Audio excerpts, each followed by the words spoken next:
जय हिंद दोस्तों। आज हम बात करेंगे यूपीएससी सिविल सर्विसेज एग्ज़ामिनेशन के बारे में।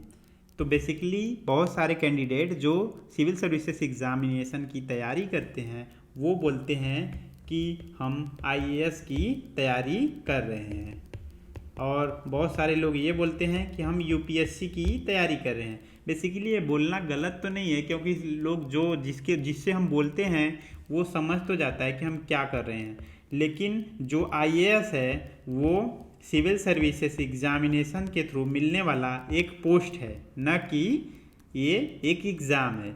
और यूपीएससी जो है वो सिविल सर्विसेज एग्ज़ामिनेशन को कंडक्ट कराने वाली एक बॉडी है, न कि एक एग्ज़ाम है।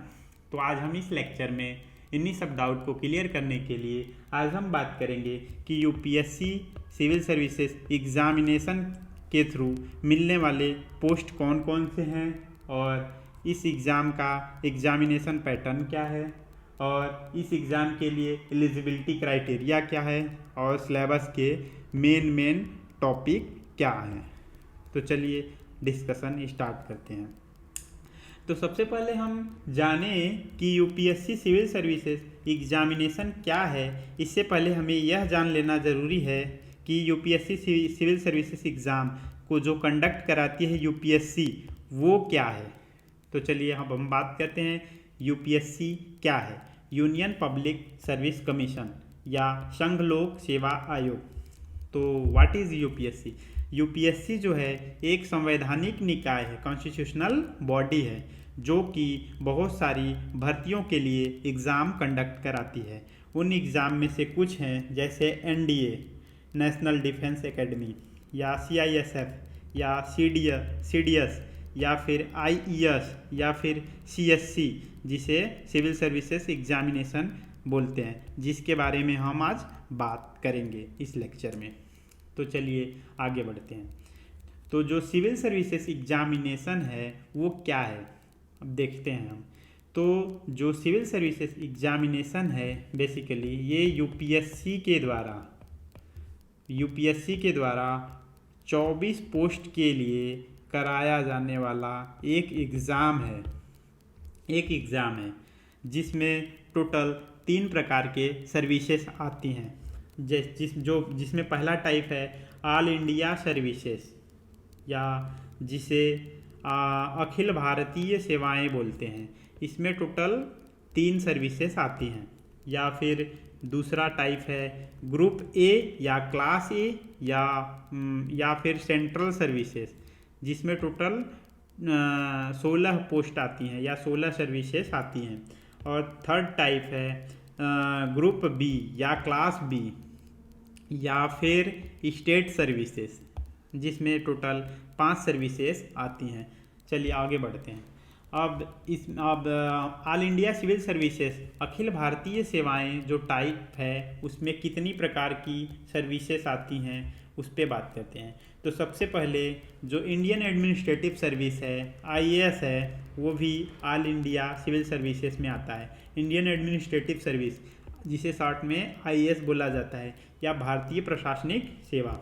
और जो इसका सेकंड सर्विसेज है उसमें क्या आता है, इंडियन पुलिस सर्विसेज या आईपीएस, या इसको भारतीय पुलिस सेवा भी बोला जाता है। या थर्ड इसमें आता है इंडियन फॉरेस्ट सर्विसेज, बहुत सारे लोग इसे फॉरेस्ट्री भी बोलते हैं, जिसे हिंदी में भारतीय वन सेवा भी बोला जाता है। तो आगे अब बात करते हैं जो क्लास ए सर्विसेज है या फिर ग्रुप ए सर्विसेज है, जिसे सेंट्रल सर्विसेज भी बोला जाता है, उसमें कौन कौन से सर्विसेज आते हैं। तो सबसे पहले Indian foreign services IFS. Basically इसमें बहुत सारे टोटल 16 सर्विसेज हैं। इन सब का सारे का नाम अगर हम पढ़ने लग गए तो वीडियो काफ़ी लंबा हो जाएगा। तो इन सारे लिस्ट को नोट डाउन किया गया है इस लेक्चर में, आप सब इससे देख सकते हैं। बेसिकली इन सारे पोस्ट के बारे में हम जान क्यों रहे हैं, हमें जानना इसलिए ज़रूरी है क्योंकि जो अभी चूँकि यूपीएससी के एग्ज़ाम बहुत सारे कैंडिडेट देते हैं, और जो इसमें आईएएस का पोस्ट है वो बेसिकली हर साल 150 से 180 के बीच में ही आता है। अब सारे लोगों को तो आईएएस का पोस्ट अलॉट होगा नहीं, तो बाकी सर्विसेज भी अलॉट होंगी। तो अब चूंकि हमें जो जॉब करना है या जिसमें जाना है, जो पोस्ट मिलेगा, तो उसके बारे में हमें नॉलेज होना चाहिए। तो बेसिकली इसके बारे में एक बार गो थ्रू करना होगा। अगर हमें लगेगा तो हम इन सारे सर्विसेज के बारे में बात करेंगे कि इन सर्विसेज में क्या होता है, कैसे होता है। चलिए अब आगे बढ़ते हैं।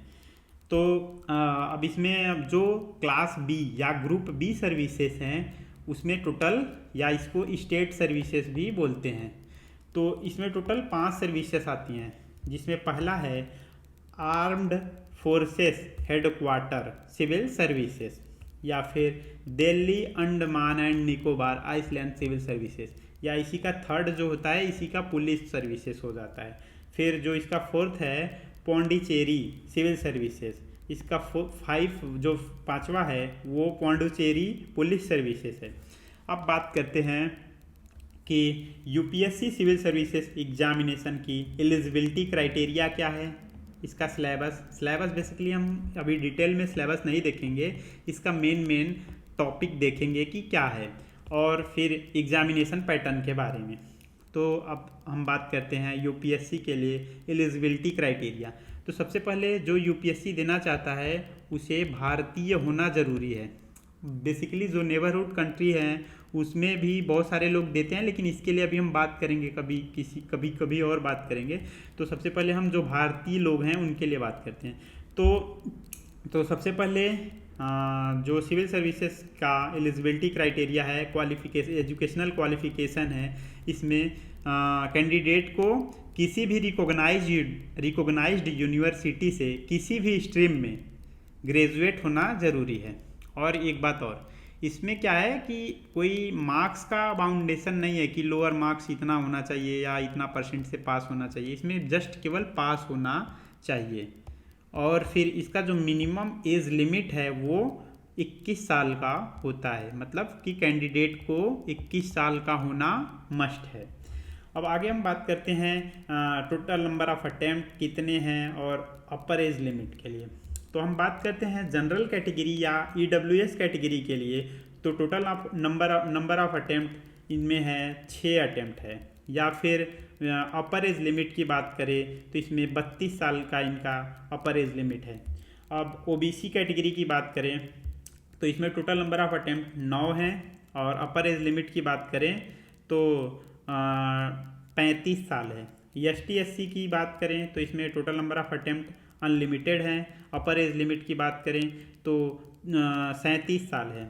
फिजिकली हैंडीकैप्ड की बात करें तो इसमें जनरल कैटेगरी और ओबीसी कैटेगरी के लिए टोटल नंबर ऑफ अटेम्प्ट तो 9 है, और एसटी एससी के लिए अनलिमिटेड अटेम्प्ट है, और अपर एज लिमिट दोनों के लिए 42 साल है। एक्स सर्विसमैन या फिर पूर्व सैनिक इनके लिए टोटल नंबर ऑफ अटेम्प्ट 9 है, और इनका अपर एज लिमिट 37 साल है। अब आगे बात करते हैं हम कि सिविल सर्विसेज एग्जामिनेशन पैटर्न क्या है, यूपीएससी सीएससी का एग्जामिनेशन पैटर्न क्या है। बेसिकली ये 3 स्टेज का एग्ज़ाम है, जिसमें प्रारंभिक परीक्षा होता है सबसे पहले, फिर उसके बाद मुख्य परीक्षा होता है, फिर साक्षात्कार होता है, साक्षात्कार इंटरव्यू, या फिर पर्सनालिटी टेस्ट जिसे बोलते हैं। तो अब बात करते हैं कि इसमें जो प्रारंभिक परीक्षा है या प्रीलिम्स एग्जामिनेशन है उसके बारे में। तो सबसे पहले हम बात करते हैं कि जो हमारा प्रीलिम्स एग्जामिनेशन है वो होता कब है। तो ये मई महीने के अंत में और जून के स्टार्टिंग में होता है। एक दिन का एग्ज़ाम है, एक दिन में टोटल 2 पेपर होते हैं, और इसमें नेचर ऑफ क्वेश्चंस जो है ऑब्जेक्टिव टाइप का होता है, और 2 पेपर होते हैं, अभी हम बता ही दिए। और इसमें पहला पेपर जो होता है जीएस पेपर 1 जो सुबह के शिफ्ट में होता है, और इसमें क्या है कि टोटल नंबर ऑफ क्वेश्चंस की बात करें तो इसमें टोटल 100 क्वेश्चंस आते हैं, और टोटल नंबर ऑफ मार्क्स की बात करें तो इसमें 200 मार्क्स का क्वेश्चन पूरा पेपर आता है, और टोटल टाइम की बात करें तो 2 आवर्स का होता है। और ये हर करेक्ट क्वेश्चंस के लिए हमें 2 मार्क्स अवार्ड किए जाते हैं, और हर गलत क्वेश्चंस के लिए हमें मतलब 0.66 मार्क्स घटाए जाते हैं, क्योंकि ये निगेटिव मार्किंग स्कीम इसमें काम करता है। तो बेसिकली जो निगेटिव मार्किंग स्कीम है वो 1/3 का होता है, मतलब कि एक गलत क्वेश्चन अगर होता है तो उसमें 0.66 मार्क्स घटाए जाएंगे, जो हमें पूरा सही वाले मार्क्स प्राप्त होंगे उससे। या फिर ये कहें कि 3 क्वेश्चंस अगर गलत हो रहे हैं तो हमारा जो सारे जितने क्वेश्चन सही हो रहे हैं उसमें से एक घटा दिया जाएगा। और बेसिकली जो प्रीलिम्स का कट ऑफ है, या किसको हम कब बोलेंगे कि प्रीलिम्स पास हो गया, तो प्रीलिम्स का जो कट ऑफ है वो हमारा जीएस पेपर 1 से ही बनता है। तो अब आगे बात करते हैं जिसका जो सेकंड पेपर है, सेकंड पेपर जीएस पेपर 2, या जिसे सीसैट या सिविल सर्विसेज एप्टीट्यूड टेस्ट भी बोलते हैं। तो बेसिकली ये क्वालिफाइंग इन नेचर होता है। इसका मतलब है कि इसमें 33.33 मार्क्स लाने होते हैं। इसका मतलब है कि 66.66 या जिसे नियर अबाउट में 67 मार्क्स बोलते हैं, जो कि 27 क्वेश्चन सही करने पर हमें 67.5 मार्क्स आ जाते हैं। अब बात करते हैं इसमें टोटल नंबर ऑफ क्वेश्चंस 80 आते हैं, टोटल नंबर ऑफ मार्क्स 200 का होता है, टोटल टाइम 2 आवर्स का होता है। ईच करेक्ट क्वेश्चन जो है, हर सही क्वेश्चन से हमें 2.5 मार्क्स मिलते हैं। और इसमें नेगेटिव मार्किंग इसमें भी होता है 1/3 का। इसका मतलब एक गलत क्वेश्चन होने पर 0.834 या फिर मतलब इतने ही मार्क्स घटाए जाते हैं। या फिर ये कहें कि 3 गलत क्वेश्चन पर हमारा जो सही क्वेश्चन है उसमें से एक क्वेश्चन डिडक्ट किए जाएंगे। अब आगे बात करते हैं, अब जो कैंडिडेट प्री पास कर जाता है या प्री का कट ऑफ क्लियर करता है तो वो मेंस एग्ज़ाम देता है। तो अब बात करते हैं UPSC CSC main examination pattern के बारे में। तो सबसे पहले हम बात करते हैं कि UPSC civil services mains examination होता कब है। तो ये होता है सितंबर से अक्टूबर महीने में, कब मतलब सितंबर महीने या सितंबर से अक्टूबर महीने में किसी में ही स्टार्ट होता है। और इसमें ये रिटन एग्ज़ाम है। इसमें मतलब 1750 मार्क्स का पूरा होता है जिससे कट ऑफ बनता है। बेसिकली 1750 मार्क्स में जीएस के पेपर आते हैं, एसए के पेपर आते हैं, ऑप्शनल पेपर आते हैं बस। और इसमें टोटल नंबर ऑफ पेपर कितना होता है, 9 पेपर होता है। जनरल स्टडीज के 4 पेपर होते हैं, जो जिसमें हर पेपर 250 मार्क्स का होता है। तो इस तरह 1000 का पूरा जनरल स्टडीज का पेपर होता है। और एसए की पेपर की बात करें तो एसए हमारा जो है 250 नंबर का एक पेपर होता है। ऑप्शनल पेपर की बात करें तो ऑप्शनल पेपर 2 होता है, हर पेपर 250 मार्क्स का होता है। तो इस तरह हमारा 500 मार्क का ऑप्शनल पेपर हो गया। अब इसमें 2 क्वालिफाइंग पेपर भी होता है जिसे हमें पास करना होता है। अगर हम इसमें फेल होते हैं तो हमारे मेंस की बाकी कॉपियाँ चेक नहीं होती हैं। और ये जो क्वालिफाइंग पेपर है वो टोटल 300 मार्क्स का होता है हर पेपर। अब आगे बात करते हैं, अब जनरल स्टडीज़ पेपर के बारे में बात करते हैं कि ये पेपर का क्या सिलेबस है, या सिलेबस का जो मेन टॉपिक है क्या है, और सिलेबस का एग्ज़ाम का पैटर्न क्या है। तो जनरल स्टडीज़ पेपर्स की बात करते हैं। अब जनरल स्टडीज़ पेपर 1 या जीएस पेपर 1, जिसे हिंदी में सामान्य अध्ययन पेपर 1 भी बोलते हैं। तो इसमें सिलेबस का जो मेन टॉपिक है वो क्या है, Indian heritage and culture, basically जिसे शॉर्ट में आर्ट एंड कल्चर बोलते हैं। तो भारतीय विरासत और संस्कृति, हिस्ट्री इतिहास, जिसमें विश्व का भी इतिहास आता है और भारत का भी इतिहास आता है। जियोग्राफी भूगोल, जिसमें विश्व का भी भूगोल आता है और भारत का भी भूगोल आता है। Indian society, Bharatiya Samaj. अब इसके टाइम ड्यूरेशंस की बात करते हैं तो ये 3 घंटे का पेपर होता है। और ये इसमें टोटल नंबर ऑफ मार्क्स की बात करें तो ये 250 नंबर का होता है। टोटल क्वेश्चंस इसमें 20 आते हैं। 10 क्वेश्चंस ऐसे होते हैं जिसमें हर क्वेश्चंस को 150 वर्ड में लिखना होता है, जो हर क्वेश्चन 10 मार्क्स का होता है।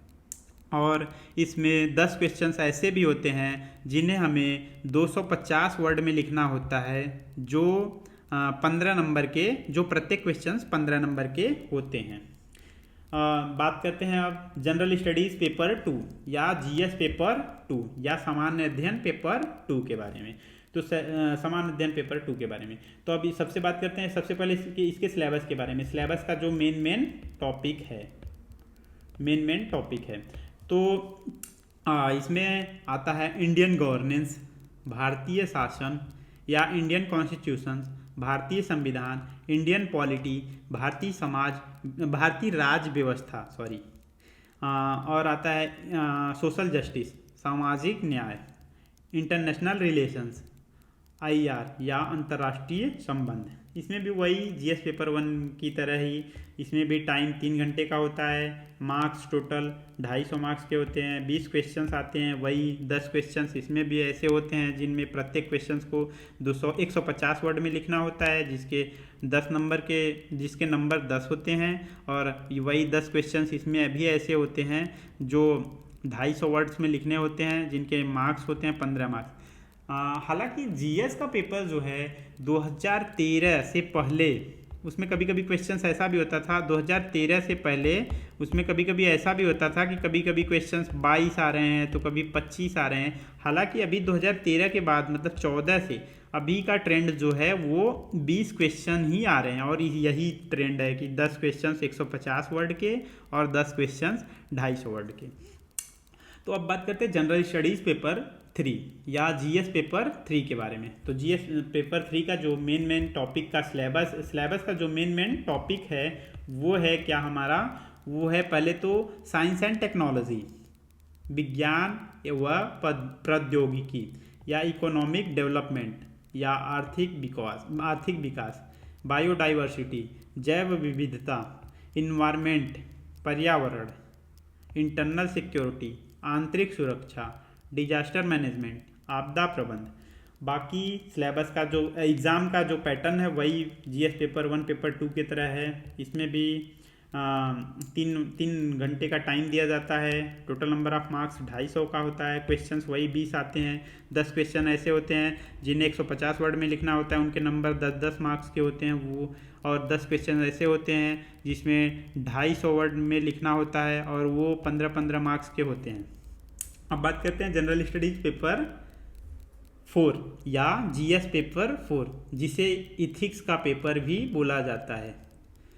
अब बात करते हैं इसके सिलेबस या मेन टॉपिक के बारे में या मेन जो है, क्योंकि इसका सिलेबस अभी हम बात करेंगे किसी और लेक्चर्स में, डिटेल में इसके सिलेबस के बारे में बात करेंगे और ये भी बात करेंगे कि इनको इन सारे टॉपिक्स को कैसे पढ़ना चाहिए। अभी इसके मेन टॉपिक में हम देखते हैं। इसमें आता है पहला इथिक्स एंड इंटीग्रिटी और एप्टीट्यूड, नीति शास्त्र, सत्यनिष्ठा और अभिरुचि। अब इसमें इस पेपर का भी टाइम जो है इसमें 3 घंटे दिया जाता है। Total number of marks 250 number का होता है। अब इसमें क्वेश्चंस जो है बेसिकली ये 2 खंड में इनमें क्वेश्चन आते हैं। अभी तक का ट्रेंड है 18 क्वेश्चन या 19 क्वेश्चन। 2018 से 22 तक अभी 19 क्वेश्चन आए हैं जिसमें 2 खंड में क्वेश्चन आते हैं। और जैसे पहला खंड है उसमें मान लीजिए अगर क्वेश्चन 6 आ रहा है तो हर क्वेश्चन में 2 सब क्वेश्चंस या किसी क्वेश्चन में 3 सब क्वेश्चंस भी होते हैं। तो इस तरह जिसे और खंड क में जो होता है हमारा, हर सब क्वेश्चंस को 250 वर्ड में लिखना होता है और वो 10 नंबर का होता है। और इसी तरह खंड ख में केस स्टडीज आता है जनरली, और हर केस स्टडीज़ में बहुत सारे सब क्वेश्चंस होते हैं, बहुत सारे क्वेश्चन सिचुएशनल क्वेश्चंस दिए जाते हैं जिसमें जिसको हमें 250 वर्ड में लिखना होता है। और हर केस स्टडीज़ का जो नंबर है वो मतलब 25 मार्क्स है। अब आगे बात करते हैं जो UPSC CSE मेंस का एसए का पेपर है। तो एसए का पेपर वही टाइम इसमें भी 3 घंटे दिया जाता है। टोटल नंबर ऑफ मार्क्स 250 है। क्वेश्चंस इसमें जो है 8 एसए आते हैं। इसमें भी 2 खंड होते हैं, हर खंड से हमें एक क्वेश्चंस करना होता है। अब पहले तो बोलते हैं जैसे खंड क है तो जनरली पहले जो इसका ट्रेंड सेट था जिसके हिसाब से पहले बोला जाता था कि ये बेसिकली फिलोसफिकल टाइप का एस्से आता है इसमें, या दार्शनिक टाइप का, या फिर ये कहें कि अमूर्त टाइप का। तो हालांकि और खंड ख को ये बोला जाता था कि ये GS से रिलेटेड टॉपिक है। हालांकि अब ऐसा कुछ है नहीं, अब तो सारे अमूर्त टाइप के ही ऐसे आ रहे हैं। अभी 2022 का ऐसे थोड़ा ठीक ठाक था, करने लायक था, नहीं तो अब तो इतने टफ टफ ऐसे आ रहे हैं कि प्रैक्टिस अच्छा होना ही चाहिए। और अब बात करते हैं इसमें जो खंड क है उसमें 4 ऐसे आते हैं, इसमें से एक करना होता है। हर को 1000 वर्ड से 1000 से 1000 मतलब 1200 वर्ड में लिखना होता है, और ये 125 नंबर का होता है। और खंड ख की बात करें तो इसमें जो है टोटल 4 ऐसे इसमें भी आते हैं, और हमें एक चूज़ करके लिखना होता है, और 125 मान नंबर का होता है। वर्ड लिमिट वही 1000 से 1200 वर्ड। और एक बात कहते हैं कि जो हमारा मेंस का जो जीएस का पेपर है, वो जीएस का एक दिन में 2 पेपर होते हैं। तो बेसिकली हम कहना ये चाह रहे हैं कि हमें राइटिंग प्रैक्टिस अच्छा होना चाहिए, क्योंकि 6 घंटे लिखना आसान बात नहीं है। तो इसके लिए राइटिंग प्रैक्टिस अच्छा होना चाहिए, कंटेंट के लिए पढ़ना भी बहुत ज़रूरी है। तो अब आगे बात करते हैं ऑप्शनल पेपर की। तो जो इसमें ऑप्शनल पेपर है, टोटल 2 ऑप्शनल पेपर आते हैं, और हर ऑप्शनल पेपर का 250 नंबर होता है, और ये 3-3 घंटे का पेपर होता है। टोटल नंबर ऑफ मार्क्स इस तरह ऑप्शनल में 500 मार्क्स हो गए। अब चूँकि जो है ऑप्शनल का मीडियम चूज करने के लिए अब देता है, तो इसमें हमें देखना होता है कि हमें मीडियम कौन सा लेना है। या तो हम हिंदी ले सकते हैं मीडियम, या तो किसी भारतीय भाषा जो 8th शेड्यूल में मेंशन है, या फिर इंग्लिश चूज कर सकते हैं, और जो कि जीएस से भिन्न भी हो सकता है। इसका मतलब कि अगर हम पहले जीएस मान लीजिए जैसे हिंदी चूज कर रहे हैं, तो हमें ऑप्शनल भी हिंदी ही चूज करना होता था। हालांकि अब से रूल ये चेंज हो गया है कि हम अगर जीएस हिंदी में लिखते हैं, ऑप्शनल इंग्लिश में लिख सकते हैं। या फिर ये कहें कि अगर हम जीएस हिंदी में लिख रहे हैं तो ऑप्शनल, तो ये तो हो गया। और ये भी कहें कि जीएस अगर हम इंग्लिश में लिख रहे हैं तो ऑप्शनल हिंदी या अदर किसी लैंग्वेज में लिख सकते हैं। तो अब बात करते, अब ऑप्शनल सब्जेक्ट जो है कैंडिडेट को चूज करना होता है। तो अब जिसमें यूपीएससी जो है कैंडिडेट से ग्रेजुएशन तक के नॉलेज की अपेक्षा रखता है। तो अब बात करते हैं, चूंकि चूज करना होता है, तो अब बात करते हैं लिस्ट ऑफ ऑप्शनल सब्जेक्ट। तो जिसमें एग्रीकल्चर होता है, सिविल इंजीनियरिंग होता है, जियोलॉजी होता है, मैकेनिकल इंजीनियरिंग होता है, साइकोलॉजी होता है, पब्लिक एडमिनिस्ट्रेशन, ऐसे ही लिस्ट है। इन सबको देख लीजिए, जो इंटरेस्ट का हो उसे लीजिए, उसे चूज़ करिए। एंथ्रोपोलॉजी, और इन सब के अलावा इसमें एक साहित्य का, माने किसी भाषा का साहित्य, जैसे ये असमिया, बंगाली, बोडो, डोंगरी, इन सब भाषाओं के किसी एक साहित्य को भी मतलब ऑप्शनल सब्जेक्ट के रूप में चुना जा सकता है। अब बात करते हैं क्वालिफाइंग पेपर का। तो क्वालिफाइंग पेपर 2 होते हैं, हर पेपर 300 नंबर का होता है। इसमें भी टाइम 3-3 घंटे का हमें दिया जाता है। तो इसमें जो एक ठो पेपर होता है वो तो इंग्लिश का होता है, वो तो सबके लिए समान होता है। और जो इसमें दूसरा पेपर होता है वो लैंग्वेज का पेपर होता है, जो 300 नंबर का ये भी होता है। और एक बात ये भी है कि ये जो लैंग्वेज का पेपर है, हम किसी भी भारतीय भाषा को चुन सकते हैं जो 8वीं अनुसूची में उल्लेखित हो। पहले तो 8वीं अनुसूची में शुरू में 14 भाषाएं मतलब उल्लेखित थी, अब जाकर इसमें टोटल 22 भाषाएं हो चुकी हैं, जो कि 21वें संविधान संशोधन 1968 के द्वारा संशोधित किया गया। अब बात करते हैं लास्ट स्टेज की। लास्ट स्टेज यूपीएससी का या थर्ड स्टेज, तो जिसमें इंटरव्यू लिया जाता है, मतलब मेंस क्वालिफाई बंदे से इंटरव्यू लिया जाता है, या जिसे पर्सनालिटी टेस्ट भी बोला जाता है। तो ये टोटल 275 नंबर का होता है। अब पर्सनालिटी टेस्ट जो मतलब है, जो इंटरव्यू है, वो मुख्य परीक्षा के रिजल्ट घोषित होने के 2 से 3 सप्ताह बाद शुरू होता है। यह आमतौर पे मार्च से मई के बीच में होता है, और यह शाहजहां रोड नई दिल्ली में स्थित यूपीएससी भवन में होता है। इसका माध्यम भी कैंडिडेट चूज कर सकता है, या तो हिंदी चूज कर सकता है, या फिर इंग्लिश, या फिर 8वीं अनुसूची में जो उल्लेखित भाषाएं हैं। जनरली हिंदी या इंग्लिश ही लोग चूज करते हैं। अब बात करते हैं कि जब यूपीएससी मेंस और इंटरव्यू, अब बात करते हैं जब कि यूपीएससी मेंस का और इंटरव्यू का मार्क्स जोड़कर रैंक को बनाया जाता है और फिर इसके बाद फाइनल रिजल्ट आता है। तो इस तरह हम अपने UPSC CSC civil services examinations के बारे में पूरा पूरा चर्चा कर चुके हैं। अब मिलते हैं, तब तक ये हमारा ड्रीम प्लेस है लवासना, ये है पुलिस एकेडमी है हैदराबाद का। तो मिलते हैं किसी और वीडियो में, तब तक के लिए जय हिंद।